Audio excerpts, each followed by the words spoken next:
Hello there, ladies and gentlemen, and welcome to another edition of the Cider Drinker Discusses. Once again, thank you very much for all your comments on the last video, which was should mixed fruit ciders keep their name? Got quite a few comments this time, actually. Chris the Cider Guy has once again said most mixed fruit ciders should just be labelled as Alco Pops. Tend to agree with that sort of statement, actually, because most of them do kind of taste a bit alco popish, really. So yeah, kind of leaning towards that they should really like change their name, apart from like, you know, the better tasting ones. What else we got? Tropical Scots has commented again. If I had my way, they'd have to be labelled artificially sweetened fruit flavoured alcoholic beverage derived from fermented concentrated apple and pear juice. But that's probably not going to happen. I liked Anning's Pear and Mint a lot though, ordered some after seeing your recommendation. So that's pretty cool. So you know, someone tried something after, you know, my recommendation, which, you know, I never thought would happen, but there we go. Thank you very much, Tropical Scott, and glad you like the cider, because I love Anning's fruit ciders. They're actually one of the few cider producers that actually make decent mixed fruit drinks, so if you've never tried them before, then search them out and try at least their pear and mint, because that is fantastic. He even made my top 10 favourite ciders list last time, so that's cool. And we've also got one from the Somerset Cider Mucker. Quite a few from him, actually. Let's see. He says, you're right, the proof is in the tasting. Just a shame that so many good cider producers slip under the casual buyer's radar because their product is not as readily available as the likes of Copperberg and Recorder League. Anyways, followed your videos for a long time and watch every single week, and loving these discussion vids, keeps the channel fresh and stuff like that. He also talks about that Thatchers have just relaunched some new, like Old Rascal, and apparently it tastes better and everything, so I'll have to try that again. They've also released two new ciders to apparently coincide with like the mainstream market, so I'll have to see how that turns out. He also says, I think I can only remember 2 fruit ciders I've tried which had any cider tastes to them. I think predominantly with the mass-produced fruit ciders they'd use apple or pear concentrates, sugar syrup and water to make the base alcohol, then add the juices and or flavourings for the fruit side.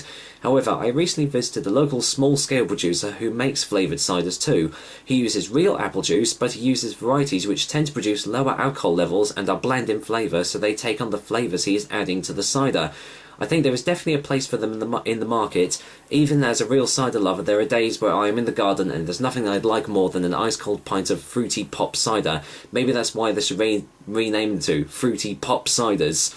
Yeah, it kind of got a good ring to it, but again, most of you guys seem to agree that maybe like these mass-marketed fruit ciders should kind of change their names so they don't kind of mislead people into thinking that they actually are proper ciders, because they're pretty much not anyway.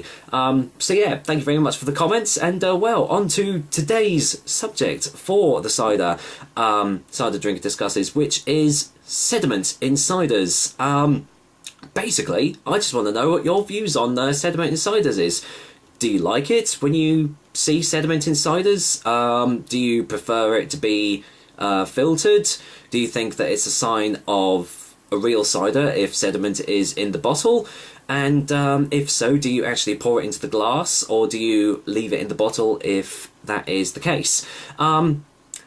Personally, I love sediment in ciders. I think that when you see sediment in ciders, it shows that it's been unfiltered and kind of like untreated during the process, so you're getting the real raw, natural ingredients in the cider, because when you filter the cider, you take all the sediment out, and I think that's probably because most people will probably be put off from seeing like bits of stuff like floating about in their drink. They probably go, oh, something's wrong with that, I'm not going to drink that.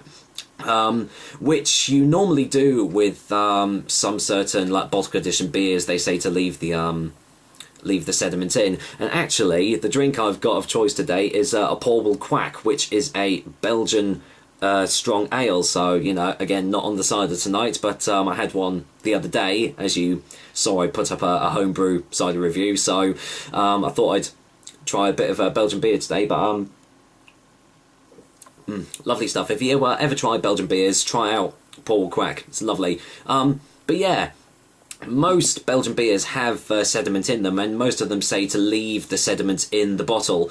But with ciders, I think it's not a problem if cider enters the glass. I think it, as I said, it's a sign that nothing has been tampered with the cider. It's completely unfiltered and 100% natural.